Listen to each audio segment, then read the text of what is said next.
You, John Fitzgerald Kennedy, do solemnly swear. I, John Fitzgerald Kennedy, do solemnly swear. That you will faithfully execute the office of President of the United States. That I will faithfully execute the office of President of the United States. And will, to the best of your ability. And will, to the best of my ability. Preserve, protect, and defend the Constitution of the United States. Preserve, protect, and defend the Constitution of the United States. So help you God. So help me God.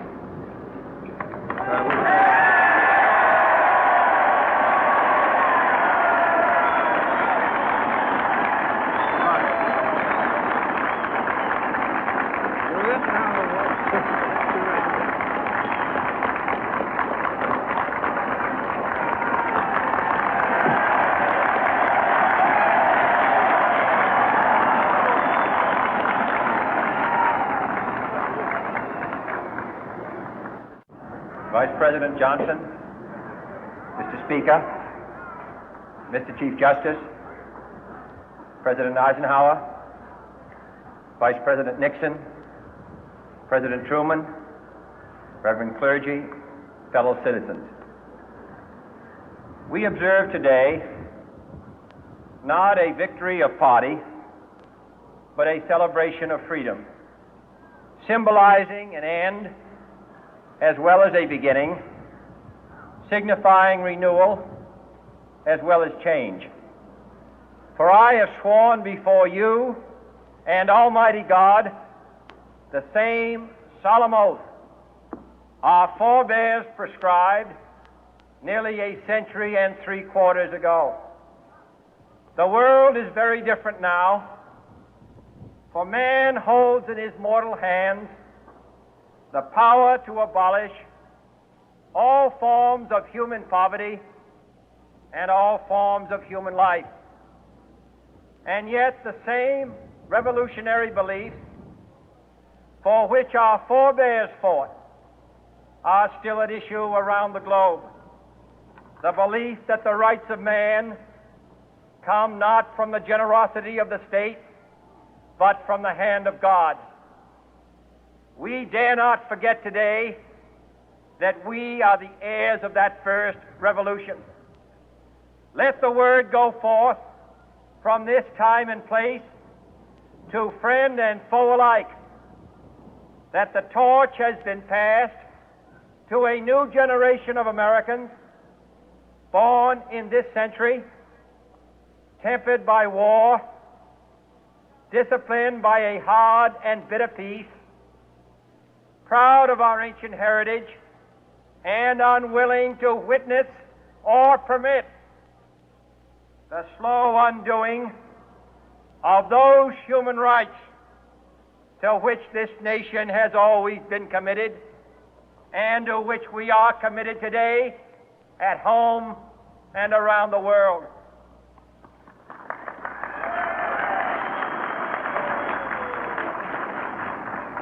Let every nation know, whether it wishes us well or ill, that we shall pay any price, bear any burden, meet any hardship, support any friend, oppose any foe to assure the survival and the success of liberty.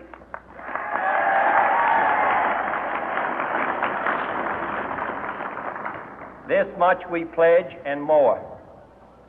To those old allies whose cultural and spiritual origins we share, we pledge the loyalty of faithful friends. United, there is little we cannot do in a host of cooperative ventures. Divided, there is little we can do, for we dare not meet a powerful challenge at odds and split asunder. To those new states whom we welcome to the ranks of the free, we pledge our word that one form of colonial control shall not have passed away, merely to be replaced by a far more iron tyranny. We shall not always expect to find them supporting our view, but we shall always hope to find them strongly supporting their own freedom, and to remember that in the past, those who foolishly sought power by riding the back of the tiger ended up inside.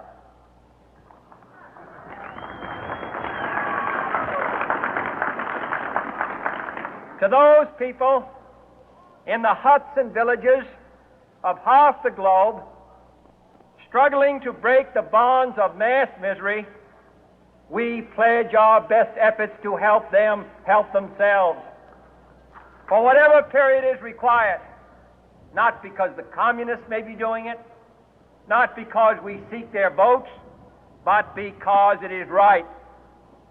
If a free society cannot help the many who are poor, it cannot save the few who are rich.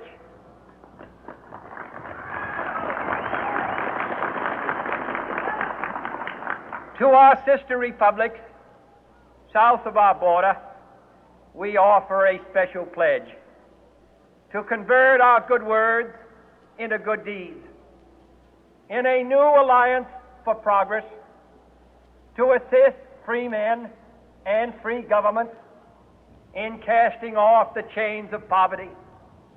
But this peaceful revolution of hope cannot become the prey of hostile powers. Let all our neighbors know that we shall join with them to oppose aggression or subversion anywhere in the Americas. And let every other power know that this hemisphere intends to remain the master of its own house.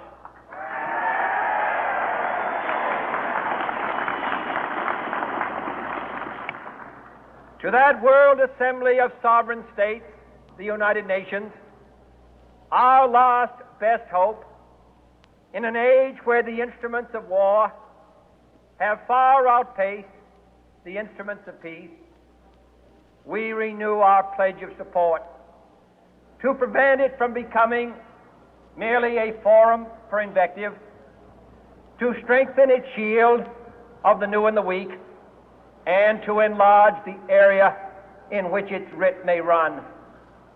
Finally, to those nations who would make themselves our adversary, we offer not a pledge, but a request that both sides begin anew the quest for peace.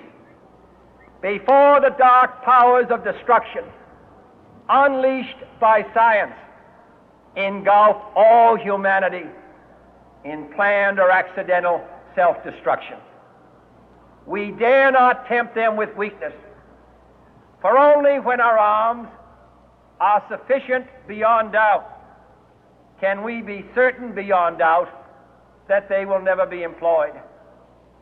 But neither can two great and powerful groups of nations take comfort from our present course, both sides overburdened by the cost of modern weapons, both rightly alarmed by the steady spread of the deadly atom, yet both racing to alter that uncertain balance of terror that stays the hand